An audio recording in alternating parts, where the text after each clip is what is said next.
আমি অভিক মাহারা। আজকের ভিডিওটা তাদের জন্য যাদের পড়াশোনাতে মন বসে না। দেখবে একটু পড়তে বসলেই দেখবে তোমার অন্য কিছু মনে পড়ে, মনে হয় একটু খেলে আসি। তো যাদের দেখবে পড়তে বসলে দেখবে ঘুম পায়, এবং যাদের পড়তে বসতে একদম ভালো লাগে না এবং মনে হয় যে না পরীক্ষার দুদিন আগে পড়তে বসবো, এরকম যাদের সবসময় অ্যাক্টিভিটিসগুলি হয়, তাদের জন্য আমি নিয়ে এসেছি 3টে সহজ উপায়। এই 3টে সহজ উপায় যদি তোমরা ফলো করো, তাহলে এটুকু 100% গ্যারেন্টি দিচ্ছি, তাহলে তোমরা প্রত্যেকেই মাধ্যমিক এইচএসে বা আদারওয়াইজ অন্য ফিল্ডেও 80 থেকে 90% তোমরা কিন্তু কভার করতে পারবে। তাহলে প্রথম রুলস দেখবে, আমাদেরকে যদি প্রথম পড়াশোনাতে ফোকাস আনতে হয়, তাহলে ফার্স্ট কোয়ালিটি থাকতে হবে, সেটা মোবাইল তুমি দূরে রাখো। মোবাইল হয়তো পাশের বাড়িতে রাখো, কারণ তুমি যখন পড়তে বসছো, যখন তোমার কাছে দেখবে মোবাইলটা থাকে, তখন তোমার মোবাইলে হঠাৎ দেখবে একটা নোটিফিকেশান আসে। আর যখনই দেখবে তোমার নোটিফিকেশান ঢুকলো, তখনই তোমার মনে হয় কে মেসেজ করেছে একটু দেখি, হোয়াটসঅ্যাপে একটু চ্যাটিংটা করে নিই, ফেসবুকে একটু মেসেঞ্জারে মেসেজ করে নিই, এরকম দেখবে, বা ইনস্টাগ্রামে একটু রিলস দেখে নিই। এরকম দেখতে দেখতে দেখবে তোমার 2 ঘন্টা 3 ঘন্টা পেরিয়ে গেছে, দেখবে শেষে আর পড়াই হলো না। তাহলে প্রথম হচ্ছে তুমি মোবাইল পাশে রাখো বা সাইলেন্ট রাখো। সাইলেন্ট রাখলেও দেখবে তোমার মোবাইলের দিকে চোখ চলে যাবে। তাহলে তুমি যখন পড়তে বসছো, তখন তুমি মোবাইলটা পাশের বাড়িতে রাখো, কারণ এই মোবাইল হচ্ছে এমন একটা ডিস্ট্র্যাকশন জিনিস। দেখবে যখনই পড়তে বসো, 90% আমাদের যে খেয়ে নেয় সেটা হচ্ছে মোবাইল।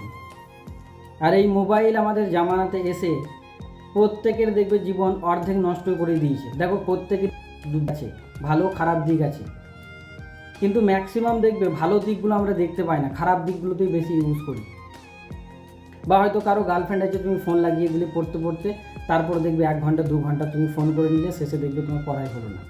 তাহলে প্রথম কোয়ালিটি তোমাকে যেটা করতে হবে, মোবাইল কাছে রাখলে হবে না। দ্বিতীয় হচ্ছে, তুমি টানা 4 ঘন্টা পড়তে যেও না।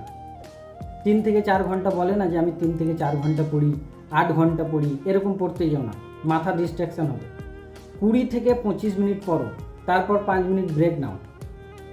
এই 5 মিনিট ব্রেক নিলে তাতে তোমার মাইন্ডও ফ্রেশ থাকবে এবং তোমার পড়াশোনাও আরও ফাটাফাটি হবে।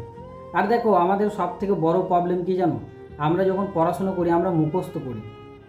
ভাই, মুখস্থ করো না। কারণ দেখবে, যদি আমরা মুখস্থ করি, সেই মুখস্থ জিনিস আমাদের বেশি দিন মনে থাকে না। তুমি যে জিনিসটা পড়ছো 2 লাইন পড়ো, বা 5 লাইন পড়ছো, 5 লাইনই পড়ো, কিন্তু যখন পড়ছো সেটা বুঝে নাও যে জিনিসটা কি বলতে চেয়েছে।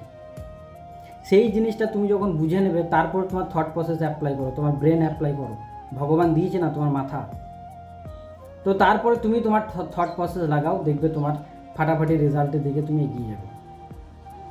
কারণ আমরা এই মুখস্থ চক্র পড়ে দেখবে, যখনই আমরা পরীক্ষার হল থেকে বেরিয়ে যাবে, পরীক্ষা দিয়ে দিই, তখন দেখবে আমাদের আর কিচ্ছু মনে থাকে না, বা যে জিনিসটা পড়েছিলাম সেটাও আমাদের আর মাথাতে থাকে না। তাহলে প্রথম 3 থেকে 4 ঘন্টা পড়তে যেও না, 8 ঘন্টা পড়ো, তারপরে 5 মিনিট ব্রেক নাও। পড়ার 3য় নাম্বার রুলস, পড়ার সময় তুমি লক্ষ্য ঠিক করো যে না, আমি 20 পেজই পড়ব, যে আজকে আমি এত থেকে এতটা চ্যাপ্টার পড়ব। যতক্ষণ না এই চ্যাপ্টারটা শেষ না হচ্ছে, ততক্ষণ আমি উঠবো না। এরকম একটা ছোট ছোট টার্গেট নাও। দেখো, বড় লক্ষ্য তখনই তোমার কাছে আসবে যখন তুমি ছোট ছোট জিনিস জয় করতে পারবে। প্রথম দেখো, তুমি 10 পেজ টার্গেট নাও, যে আজকে আমি 10 পেজ পড়বই, যেমন করে হোক 10 পেজ আমাকে পড়তেই হবে। কারণ দেখবে, যখনই আমরা 1 পেজ পড়ি, তখন আমাদের ঘুম চলে আসে, বা তখনই দেখবে কেউ হয়তো ফোন করে দিল। এরকম করলে দেখবে পড়াশোনা কিন্তু জীবনেও হবে না।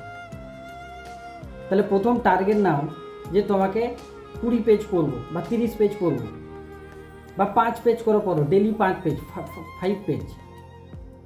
এই 5 পেজ পড়তে পড়তে পড়তে পড়তে তারপর তুমি 6 পেজ পড়ো, তারপরে তুমি 7 পেজ পড়ো। এরকম পড়ে ছোট ছোট টার্গেট নাও, দেখবে তুমি পড়াশোনাতে সবার থেকে এগিয়ে যাবে। আর কারোর সাথে কখনো তুলনা করবে না যে ও পড়াশোনাতে বিশাল ভালো, আমি তোর সাথে পারবো, এরকম কম্পেয়ার জীবনে কারোর সাথে করবে না। তোমাকে ভগবান যেটা দিয়েছে সেটা নিয়েই থাকো, ঠিক আছে? তাহলে প্রথম এই যে 3টে রুলস তোমাদের যদি কাজে লাগে, অবশ্যই জানাবে, এবং ভিডিওটা কেমন লাগলো অবশ্যই লাইক, শেয়ার এবং কমেন্ট করে দেবে, এবং চ্যানেলটাকে সাবস্ক্রাইব করে নেবে এরকম ভিডিও পেতে। তো ততক্ষণ ভালো থাকবেন, সুস্থ থাকবেন। জয় হিন্দ।